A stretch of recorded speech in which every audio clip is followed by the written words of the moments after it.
even homegrown company, homegrown business aja, dia bisa ekspansi dengan cara franchise. Ada satu ibu-ibu, dia itu beli franchise-nya satu ayam goreng lah terkenal. Bisnisnya sih bagus Pak katanya. Cuman ya gitu deh Pak kalau nggak franchise. Kenapa? Jadi ternyata dia bilang kalau jadi franchise itu enak Pak ternyata. Jadi ini yang saya bilang, ini yang namanya the beauty of franchising.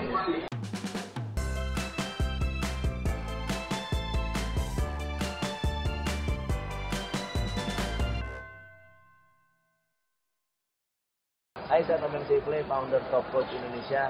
Hari ini saya bersama Pak Burang Riyadi. Beliau adalah pakarnya pakar, core of the core, intinya inti untuk bisnis franchise. Nah, buat Anda yang ingin tahu dan belajar tentang franchise, inilah momennya kita gali dari orang yang tepat. Halo Pak Burang, apa kabar? Pak Burang, cerita dong, kenapa bisnis franchise itu bisnis yang sangat-sangat menjanjikan? Siapa bilang ya? Siapa bilang? Karena ramai banget. Iya, ramai banget, luar biasa. Ini berapa negara ya? Ini ada lebih dari 20 negara. Lebih dari 20 negara datang ke sini untuk jualan franchise. Iya, jualan franchise. Nah, apa sih motivasi mereka memfranchise-kan bisnis dan kenapa menjanjikan? Ya, saya sih gini ya, lihatnya tuh dari pengalaman kita kan di industri begini udah 25 tahun ya.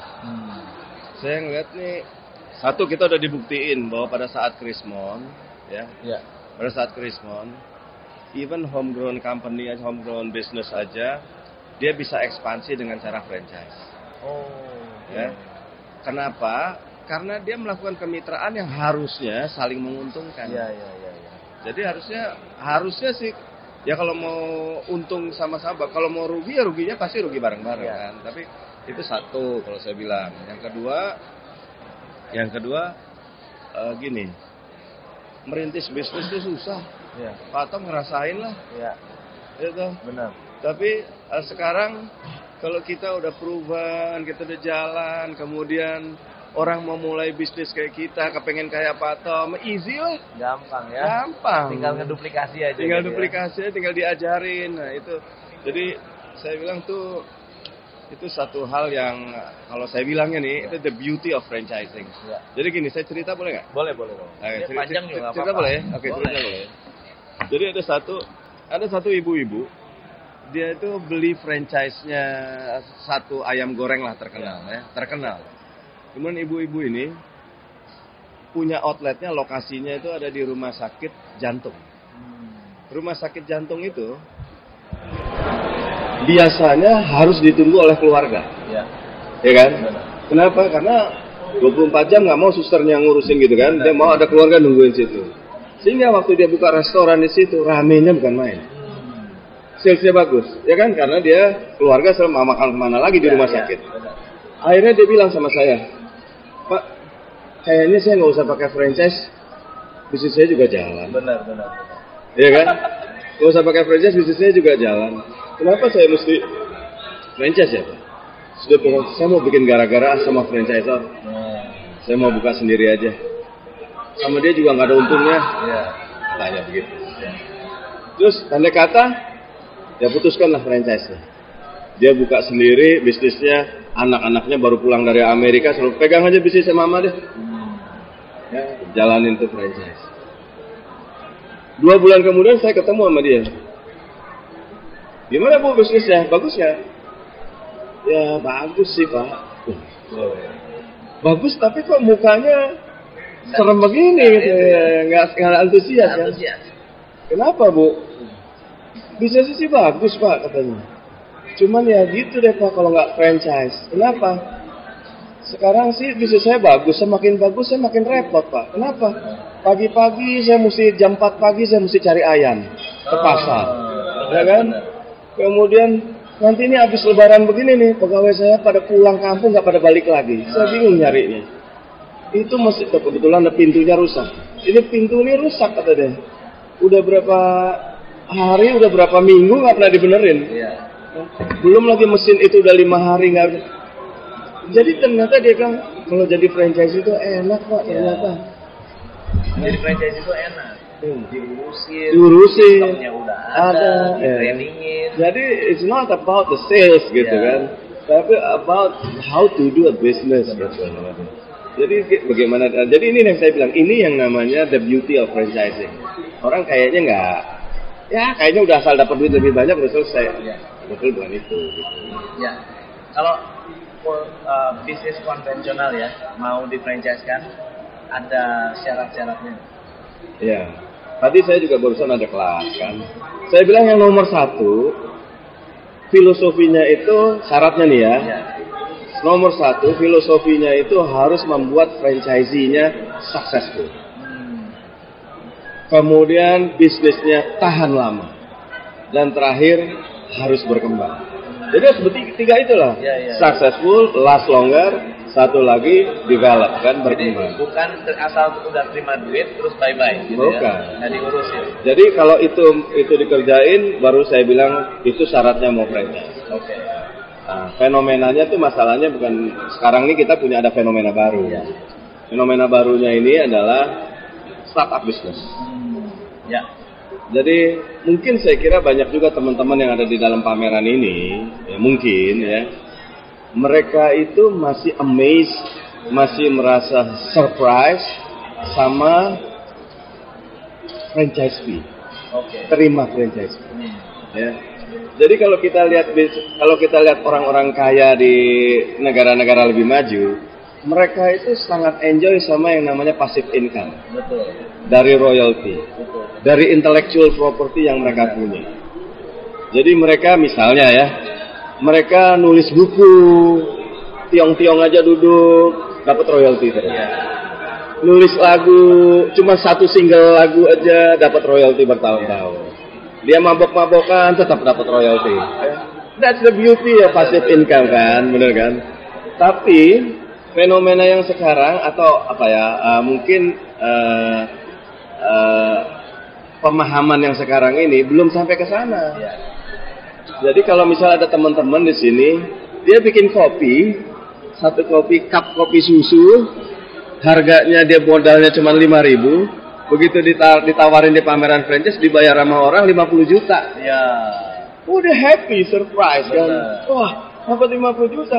Nanti setelah pameran dia bilang sama kita, Pak, kemarin kita pameran dapat 40 franchisee. Udah close deal, 40 franchisee. Masalahnya, sukses apa enggak? Last longer apa enggak?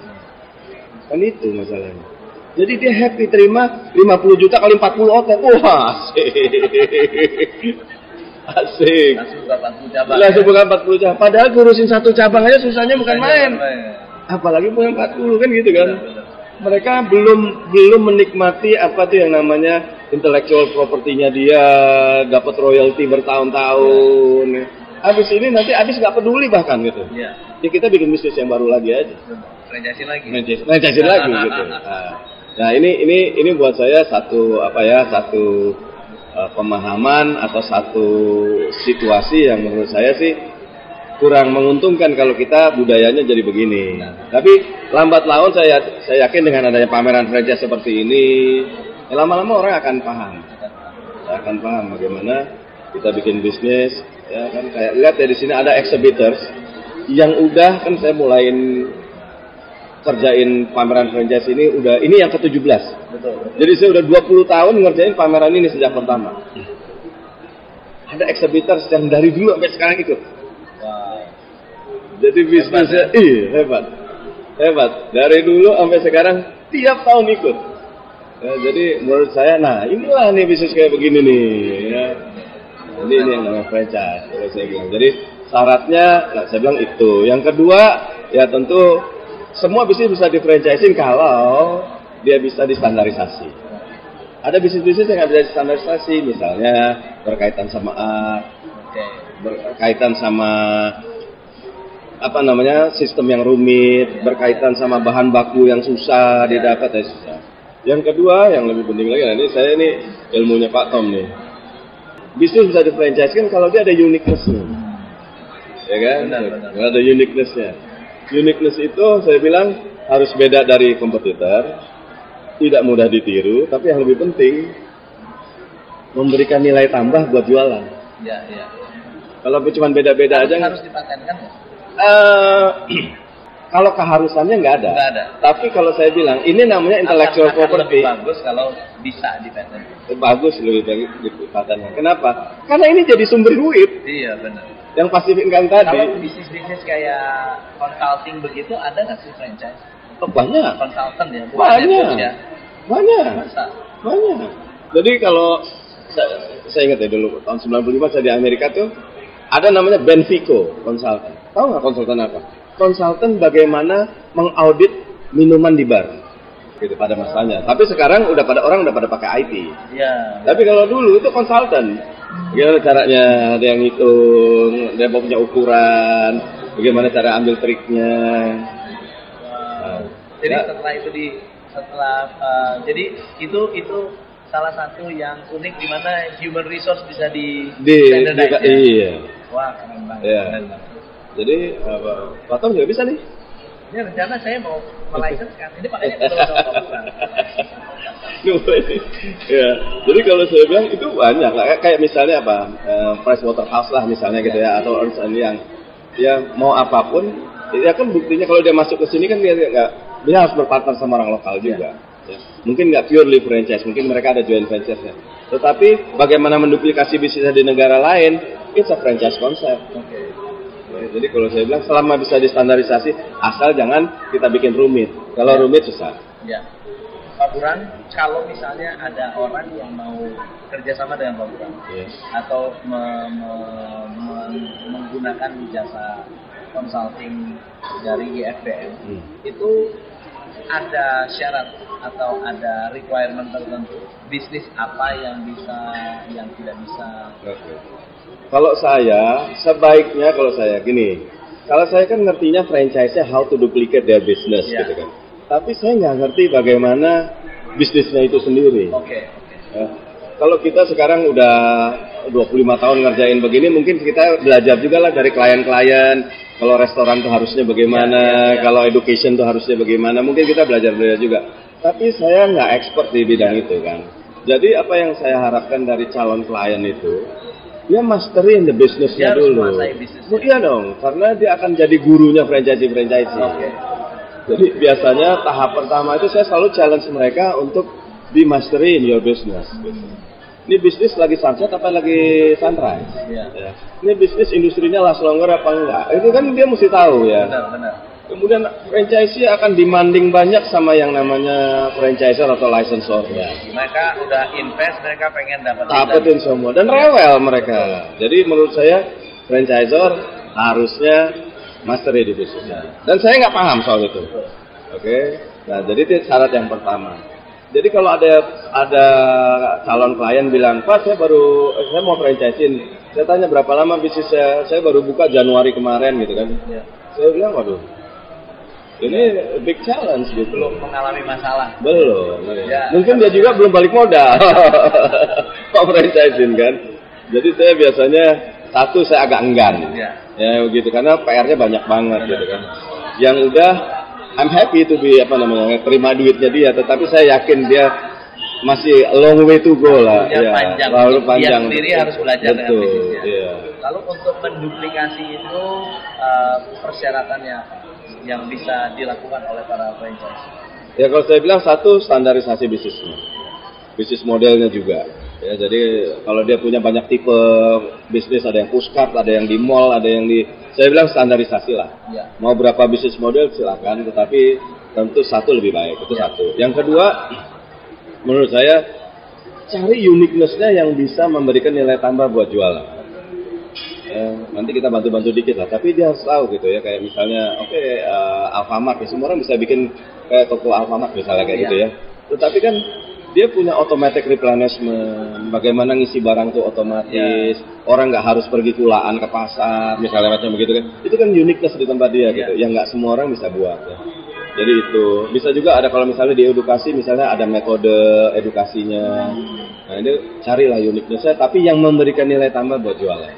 Itu. Yang ketiga menurut saya, kalau kita tuh franchise, kita itu sebetulnya atau we are going to license our business, right? Kalau kita mau lakukan itu, maka kita harus kuat di bagaimana memberikan pelatihan atau training kepada mitra kita. Karena objektifnya itu, goalnya itu bukan good to know, tapi good to do. Jadi kedua bukan training abis paham udah. Benar praktis lah. Jadi harus bisa praktikal. Iya, praktikal. Harus dia bisa kerjain. Nggak bisa kerjain, lu nggak boleh operation. Jangan jalan. Karena itu akan merusak kita punya bisnis kan. Jadi orientasinya memang di situ. Nah, jadi 3 hal ini paling enggak lah ya. Paling enggak 3 hal. 1, standarisasi, kedua bikin uniqueness, ketiga bagaimana bisa teachable ya, yang produktif gitu ya. Nah, kalau dia orang mau franchise, menurut saya itu. Oke. Lalu kalau misalnya untuk biaya untuk consulting itu sistemnya seperti apa? Apakah ada retainer 1 tahun atau bagaimana? Iya, tentu kami ada proses. Semua ada proses untuk melakukan itu. Jadi biasanya saya kepada klien kita kontrak 1 tahun, kemudian stepnya ini. Ya, kami biasanya selalu punya target dalam bulan ke-7 atau ke-8 itu kita udah ready untuk ikut pameran lah gitu. Supaya ikut pameran itu bagus juga untuk dapat vibrasi dari calon-calon kan. Dan kami juga biasanya sarankan kepada klien itu untuk melakukan pilot project. Jadi dia bikin 1 unit yang seolah-olah itu franchising. Nah itu 1 tahun prosesnya. Ya kalau misalnya mereka semuanya udah siap, infrastruktur siap, ya mungkin jauh lebih cepat lah kita buat seperti itu. Beberapa perusahaan-perusahaan yang memang profesional saya ketemu ini sekarang, mereka SOP-nya sudah baik, gitu kan, timnya lengkap. Yang susah ini kalau orang itu one man show. Nah, itu paling susah. Paling susah. Dia sendiri aja udah susah. Mau nyusahin orang lagi. Ya, Indonesia susah, berarti saya mesti bantuin dia buat franchise organization, gitu-gitu ya. Nah, itu. Oke. Nah, terakhir nih, kalau Pak Burang punya pengalaman dari awal sampai sekarang, kan sudah banyak bantuin teman-teman di franchise. Mana franchise yang Pak Burang rekomend? Jadi yang Pak Burang lihat ini ideal nih, ini ideal. Kenapa? Karena mereka sudah memenuhi syarat untuk tadi berkualitas, unik, memberi nilai tambah, trainingnya bagus, support systemnya bagus. Ada nggak Pak Burang? Saya kagum dengan beberapa brand ya. Yang pertama kayak misalnya begini. Misalnya ya, ini menyebut brand ya. Iya. Misalnya Esteller 77. Ya, itu adalah boleh kita bilang dia klaim bahwa franchise yang pertama-tama lah. Belum ada di sini. Dia udah puluhan tahun di sana. Pada saat ini sekarang itu mereka itu sudah punya organisasi pasti. Mereka jadi punya 3 pilar bisnis. Mereka punya production. Mereka punya distribution sama fleetnya. Satu lagi mereka punya retail. Di retail ini mereka punya training center yang fasilitasnya buat saya lengkap. Paling lengkap. Ya lengkap. Ini saya kira bagus kalau kita pergi ke Menara Top gitu kan? Itu menurut saya kita bisa lihat semua infrastrukturnya bagus. Ya. Tapi apakah kata saya pernah pada waktu lalu misalnya ngobrol sama Pak Anton. Pak Anton wah keren banget ini ya sebagai ownernya, salah satu ownernya. Keren banget. Oke Pak, tapi Pak Anton ini memang orangnya humble banget kan. Jadi dia bilang, Pak, ya memang kita lengkap, tapi kita kontennya masih kurang, kita mesti tambah ya. Buat saya mudah-mudahan pada saat ini mereka berkembang lebih baik. Dan kedua saya ada klien lagi kayak misalnya air minum biru. Itu start from zero lah kalau saya bilang boleh ya. Pada waktu kami masuk kami baru berapa outlet. Tapi hari ini semua infrastrukturnya dia udah siapin. Dia punya gedung yang saya buat mock up, buat training center, buat belajar. Padahal bisnis yang sangat sederhana, air minum isi ulang aja gitu. Dia punya laboratorium dan sebagainya. Dia punya development bagaimana membuat produknya kayak sekarang tuh tutup botolnya pakai diulir dan lain sebagainya. Jadi menurut saya ini salah satu franchisor yang lengkap mempersiapkan infrastrukturnya. Tuh, kemudian saya ada klien kayak misalnya warung abnormal ya. Warung abnormal dari sisi persiapan franchise menurut saya juga sangat lengkap. Dia di dalam organisasinya, training centernya luar biasa, marketing programnya luar biasa, ya menurut saya bagus. Saya ada kritik pada waktu lalu kepada mereka. Saya bilang jangan buka terlalu cepat. Karena mereka membutuhkan pegawai itu satu outlet itu banyak banget, bisa 40 orang. Jadi kalau kita buka banyak, kita butuh resources begitu banyak. Kalau kita buka terlalu cepat, trainingnya kita kepada outlet-outlet itu juga nggak bisa. Services kita ya. Iya. Sehingga nanti pasti biasanya tuh dengan kita terlalu cepat, ada quality yang turun. Quality yang turun kalau kita punya outlet sendiri nggak apa-apa. Tapi kalau ini franchising, ya komplainnya jadi banyak. Nah. So teman-teman, itu tadi kita belajar banyak dari Pak Burang. Thank you so much Pak Burang. Sip. For your help. Dan kalau mau kontak-kontak Pak Burang, boleh kontak kemana Pak? Boleh. Siapa tahu mau jadi franchise consultant at ifbm.co.id. Oke, mantap. Franchise consultant at ifbm.co.id. Tip. Ya. Itu email ya berarti ya? Email. Thank you so much. Saya Tom MC Play. Salam sejahtera. Hanya di Top Coach Indonesia.